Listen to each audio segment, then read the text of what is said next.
En base a todos los conceptos previamente desarrollados, vamos a planificar juntos una navegación aérea visual a la estima desde el aeropuerto de La Plata al de Bahía Blanca, con alternativa Tandil.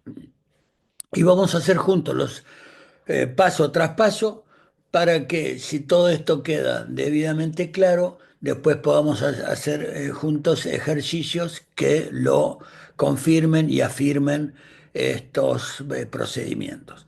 El primer paso es trazar con lápiz una recta uniendo el punto de partida u origen con el de llegada, destino. La Plata Bahía Blanca representaría Sierra Alfa Delta Lima, Sierra Alfa Zulu Bravo, y conviene hacerlo en un tipo de lápiz que quede clara la recta que represente nuestra ruta deseada, pero que en lo posible se pueda borrar para hacer usos posteriores de la misma carta sin confundir o que otra persona lo pueda usar. De este modo determinamos el curso geográfico o verdadero, la ruta deseada o desired track, uniendo el punto A con el B, La Plata con Bahía Blanca, como lo dijimos previamente.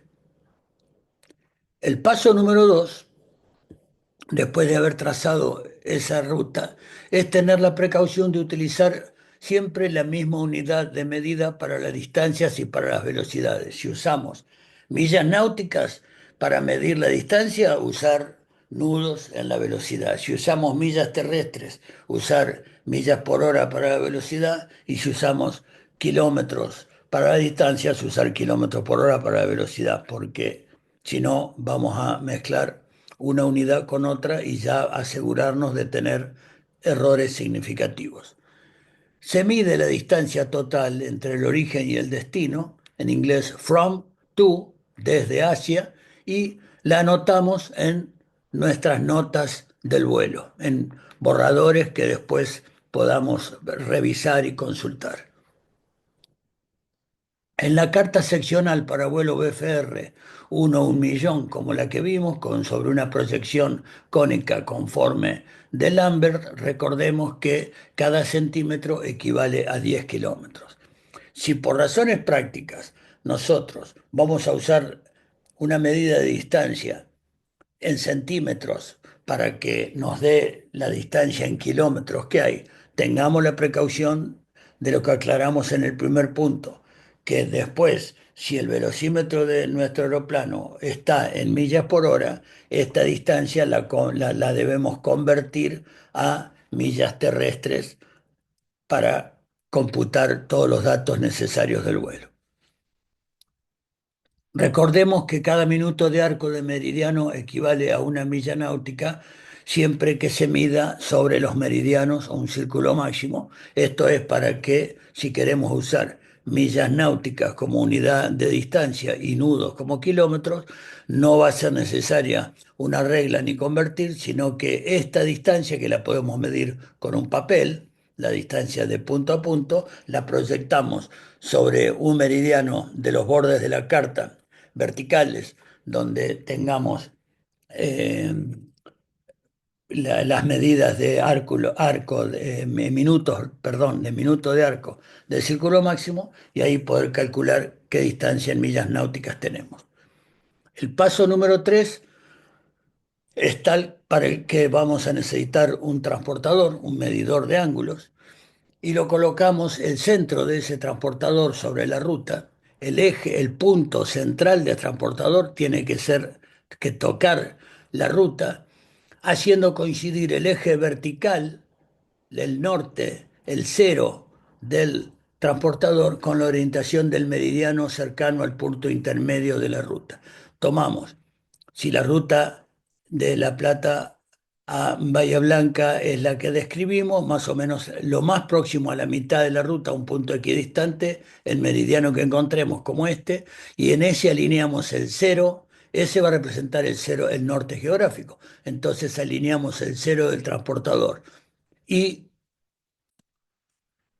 medimos siempre que los rumbos a la derecha aumentan, Por lo tanto, tenemos que mirar desde el 0, 10, 20, 30, que en este transportador es la escala interna, hasta medir qué rumbo coincide con la ruta para establecer nuestro curso geográfico a Bahía Blanca. Esta técnica permite minimizar los errores cartográficos en la proyección cónica conforme de Lambert. Determinar el curso geográfico o verdadero mediante la diferencia angular entre el norte verdadero, el que nos indica un meridiano con el cero del transportador, y la dirección y sentido, perdón, por el typo, de la ruta trazada. Como dijimos, va a dar aproximadamente 220 grados, algo así. El paso cuarto es fraccionar esa ruta deseada en partes aproximadamente iguales de distancia para esta magnitud de ruta, no mayores a 100 kilómetros o 55 millas. Esto quiere decir que tenemos que ir con esta metodología definiendo waypoints o puntos de control en mi ruta para verificar la navegación gradual y progresivamente.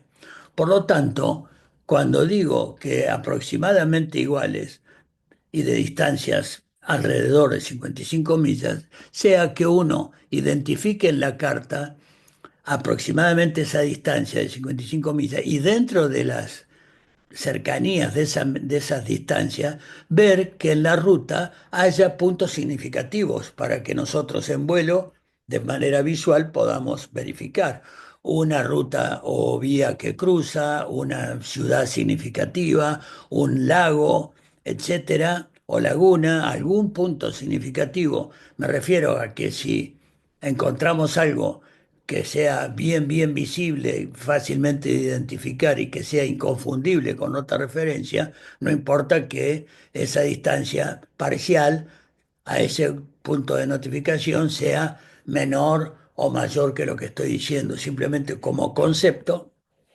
la distancia entre cada tramo debería ajustarse al punto más significativo y que no sea posible confundirlo en la ruta, como referencias visuales inconfundible. La cantidad de tramos y por lo tanto la longitud de los mismos también debería ser proporcional a la distancia total entre origen y destino. A lo mejor en una ruta, quiero decir, de La Plata a Salta, podamos extender a un poquito más, 150 kilómetros, estos puntos de notificación para que haya no tantos waypoints en esa ruta. Cada fragmento de la ruta deseada permite establecer un punto de control para la navegación denominado checkpoint o waypoint. El paso 5 será determinar qué declinación magnética corresponde para cada tramo de esa ruta en base a la información contenida en una carta actualizada, una carta que esté vigente, porque recuerden que los valores de declinación magnética varían con el tiempo. Para convertir cursos geográficos a cursos magnéticos, la declinación oeste se suma y la declinación este se resta al curso geográfico. Posteriormente, verificar la tabla de desvíos del compás magnético en tu avión, en el avión que vas a volar, no en otro, por lo que recordarán que dijimos de cómo se ve afectada la indicación de un compás magnético por la configuración particular de cada aeronave con ese compás, para lo cual nos va a permitir computar qué desvío compás tengo para la orientación del rumbo que debo aproximadamente mantener a Bahía Blanca. Por lo tanto, con estas correcciones, más menos declinación magnética, más menos desvío compás que corresponda, voy a determinar el curso compás en base a las operaciones anteriores. Y por lo tanto me va a quedar para compensar nada menos que la componente lateral del viento para ver qué rumbo finalmente debo poner en el compás. El paso 6 es estimar la deriva durante el primer tramo en base a la componente transversal o lateral del viento que yo tenga pronosticada para el día y la hora que voy a volar y en el segmento de la ruta, en la zona, en el área y para el nivel de vuelo que voy a adoptar, la altitud que voy a adoptar. Posteriormente, determinar justamente el rumbo compás a mantener durante cada tramo de la ruta computando. Curso geográfico, que es el Desired Track, la raya entre origen y destino. Más o menos la declinación magnética, que sea oeste o este para restarla, para determinar el curso magnético. Más o menos el desvío que la tablita de desvíos del compás respectivo me indique para determinar el curso compás. Más o menos la corrección de deriva, de acuerdo a que si la componente del viento lateral es de la izquierda a la derecha, corregir en contra del viento para lograr el rumbo compás de acuerdo a la cantidad de grados que verifique que debo corregir. Y estimar la velocidad terrestre, la ground speed, en base ya no a la componente lateral, sino a la componente longitudinal del viento, a la componente paralela a mi ruta, pero que puede ser en contra o a favor la componente del viento respecto a mi trayectoria. Sumándole a la TAS la componente de cola y restando a la velocidad verdadera la componente de frente. En condiciones ISA, en International Standard Atmosphere, y a nivel del mar, la TAS va a ser igual a la indicada, Indicated Airspeed. El paso séptimo va a ser verificar la distancia al primer punto de control o checkpoint y estimar el tiempo de vuelo que se llama Estimated Time en Route, el tiempo de vuelo, cuántos minutos voy a tardar, u horas y minutos voy a tardar entre un punto y otro, en base a la ground speed estimada, habiendo corregido la componente longitudinal del viento. Considerando el estimated time en route, el tiempo estimado entre un punto y otro, al checkpoint, estimar el consumo de combustible para ese tramo de la ruta de acuerdo a cuánto consume por hora verificado o estimado el aeroplano. Controlar la hora UTC de partida, cuando despegamos anotamos la hora de partida, estimando la hora de paso sobre ese primer punto, que se llama Estimated Time Over, la abreviatura, sumándole a la hora de partida que anotamos el Estimated Time en Route, el tiempo estimado en ruta al primer punto o waypoint. Con toda esta información generada, confeccionar una planilla previamente preparada para la planificación y el control y el seguimiento progresivo del vuelo, que es lo que hay que hacer. El punto 8 es estimar el consumo de combustible en el primer tramo, verificar y anotar la hora real de paso sobre el primer punto de verificación, que la abreviatura es Actual Time Over, que porque en inglés actual no es el concepto de actual de castellano, sino que es real. Hora algo actual en inglés es real. Entonces, verificamos la hora UTC real de paso y ahí vemos si la estimated time over estuvo correcta o no y ajustamos eso de acuerdo a la realidad. Por lo tanto, verificar y anotar el consumo ahora real de combustible versus el planificado o estimado para ese primer tramo de la ruta.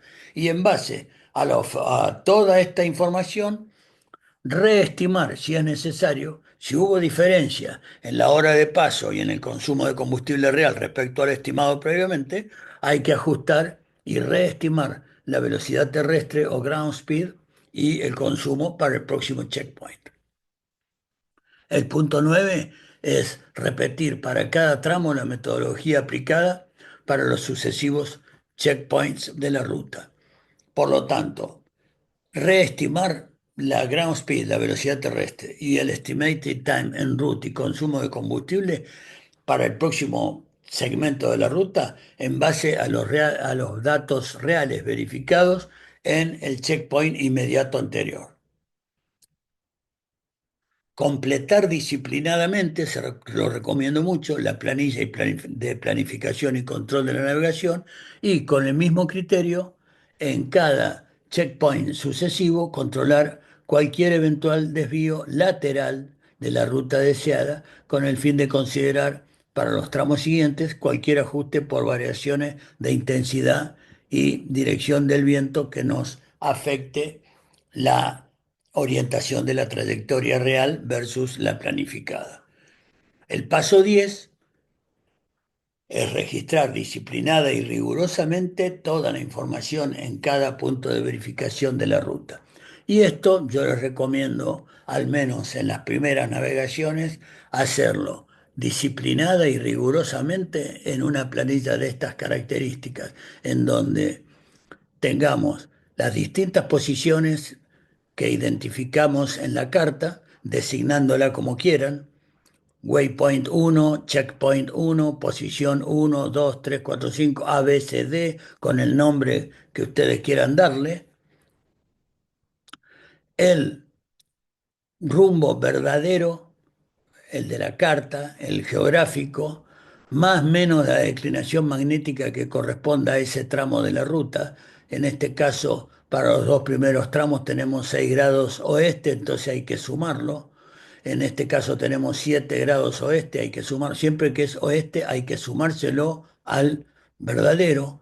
Después tenemos un rumbo compás para ese rumbo a Bahía, que es siempre el mismo, que nos indica la tabla de desvíos, que para un rumbo 225 tengo que poner 3 grados más, 228. Entonces, al rumbo que me dé, lo tengo que sumar.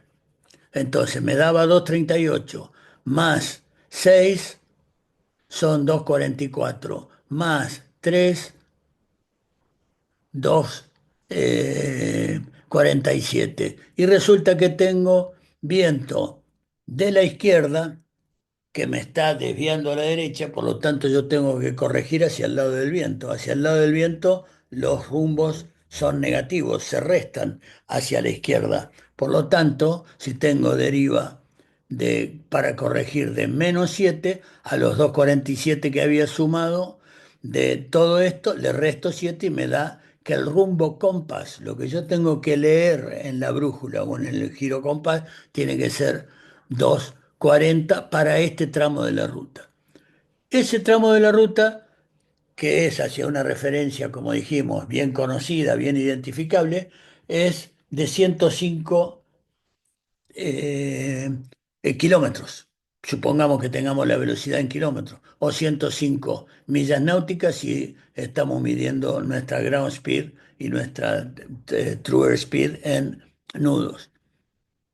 Por lo tanto, si hemos estimado nuestra velocidad terrestre en 204 nudos, y esto está en millas náuticas, la estimated time en route, el tiempo que voy a estimar entre mi origen, mi partida y el primer punto de notificación o verificación, son 31 minutos.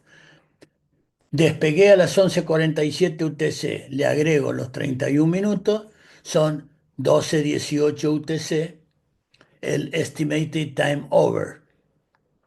Y la experiencia, esto hasta acá es planificación. Ahora, espero pasar actual time over. A las 12:15 pasé arriba de este punto. Por lo tanto, pasé 3 minutos antes que esto. Si pasé 3 minutos antes, es porque fui a una velocidad superior a 204. Para estar 3 minutos antes en 105 millas, hago el cálculo de a qué velocidad fui y tomo esa nueva velocidad real como estimada para el próximo waypoint, que son 117 millas, pero con una ground ahora de 226 nudos y podía tardar 31 minutos. 31 minutos más, sumado a las 12:18 que pasé por este, es un actual time over de 18 más 31, 12:49. Y resulta que hasta ahí es todo estimado ahora, reestimado, y resulta que otra vez paso 3 minutos antes del estimado. Entonces voy a otra velocidad, calculo la ground speed y así hago sucesivamente. Y lo mismo con el combustible, el consumo de combustible estimado y el real. Estimé 9,8, pero como volé 3 minutos menos, gasté 9,6. Utilizo ese consumo para estimar a ese consumo este tiempo y tomo 9,6 y resulta que gasté 9,6. Quiere decir que ahora no necesito corregir, que mi ground speed efectivamente puedo seguirla estimando en 226 y mi consumo en 9,6 porque lo real coincidió con lo estimado. Y así sucesivamente con todos los puntos porque es la única manera de ir manteniendo una navegación aérea a la estima bajo absoluto control, porque aparte nos va a confirmar si la corrección de deriva ha sido la correcta. Los elementos, las fuentes de información para determinar todo esto es la cartografía apropiada y elementos de navegación como regla, escuadra, compás de punta seca, transportador para medir distancias sobre esa carta. Cartografía actualizada, además de la apropiada, porque si no está actualizada, la declinación magnética que me indica no va a ser la apropiada para el momento en que estoy volando, va a estar desactualizada, pudo haber disminuido o aumentado. Por lo tanto, en la cartografía actualizada vamos a leer en La Rosa de los Vientos e interpretar, como hemos aprendido, si la declinación es oeste, como en este caso, o si es hacia el este, cuántos grados, que lo dice acá, 4 grados 15 segundos al oeste, y por si fuera poco está expresado gráficamente acá, con lo cual hay que sumarlo para que esa declinación oeste coincida con el norte geográfico o verdadero. Y la compensación de la brújula la tengo que leer en la tabla de desvíos del compás respectivo en la instalación de un avión en particular. Para un determinado curso magnético, volar tal curso de rumbo compás.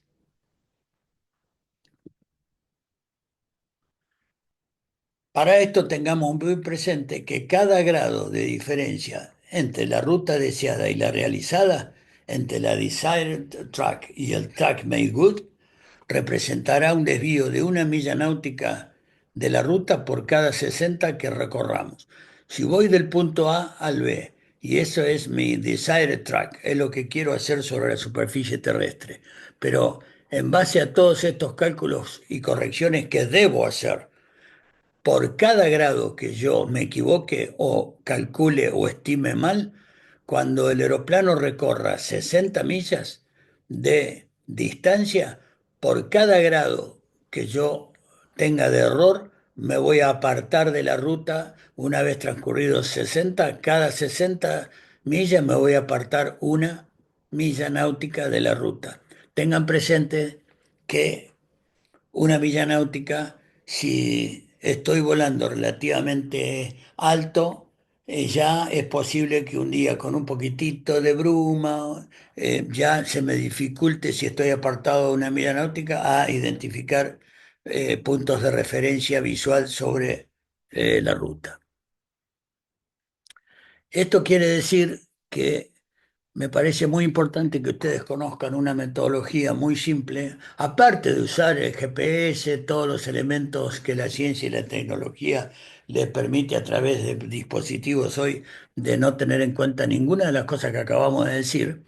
No obstante eso, igual que los métodos totalmente autónomos que dijimos, los elementos autónomos para navegar, con total independencia de electricidad, etcétera, tengan presente una metodología muy simple para hacer las correcciones. Por ejemplo, si ustedes van del aeropuerto A al B y trazan esa ruta deseada, la azul, de A a B, y de pronto saben que un checkpoint, un waypoint, un punto de control de notificación que ustedes determinaron es un lago, por ser claramente visible, eh, inconfundible con otra referencia, y ustedes tienen que pasar en la vertical de ese lago. Y han tenido un desvío tal en la realidad que estiman estar a 4 millas porque ven una referencia acá y lo miden en la carta y ustedes están arriba de un pueblo que está a 4 millas de este lago. Tengan presente que hay una manera muy simple de determinar qué corrección tengo que hacer yo inmediata para compensar ese desvío lateral en la distancia que me falta para alcanzar mi destino. Y esto también tiene un paso uno que es determinar el ángulo de desvío, con qué ángulo me desvié.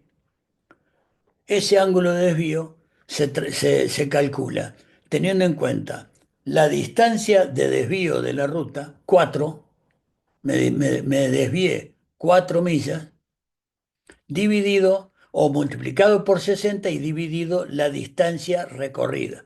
Yo sé que al primer punto de notificación lo tenía en mi planificación, hay 63 millas. Entonces hago 4 por 60 dividido 63 y me da 3,8. 3,8 es 4. 4 grados me desvié. Por lo tanto, si corrijo nada más que 4 grados, voy a estar volando paralelo no me voy a desviar más, pero voy a estar volando paralelo siempre 4 millas apartado de la ruta y no voy a llegar a mi destino. Por lo tanto, tengo que ir al paso número 2.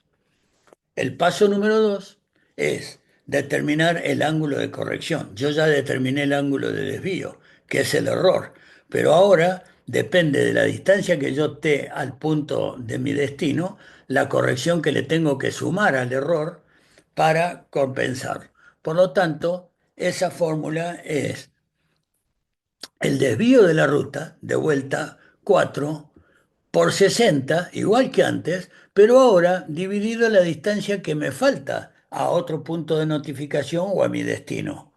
Por lo tanto, si hago 4 por 60 y eso dividido 25, que es la distancia que me falta a otro punto de notificación o a mi destino, me va a dar el ángulo de corrección y esa cuenta me da 9,6, 10. Tengo que redondear. 10 más 10 para ir de donde estoy a ese punto que quiero ir, más 4 para no seguir volando paralelo, que es compensar el error. Yo tengo que corregir en contra del viento 14 grados como el resultado de sumar el paso uno que era 4 grados, y el paso 2 que son estos 10. 4 más 10 de corrección son los 14 grados que yo tengo que achicar a mi rumbo, porque todos los rumbos hacia la izquierda disminuyen, para ir a corregir ese error significativo que tuve.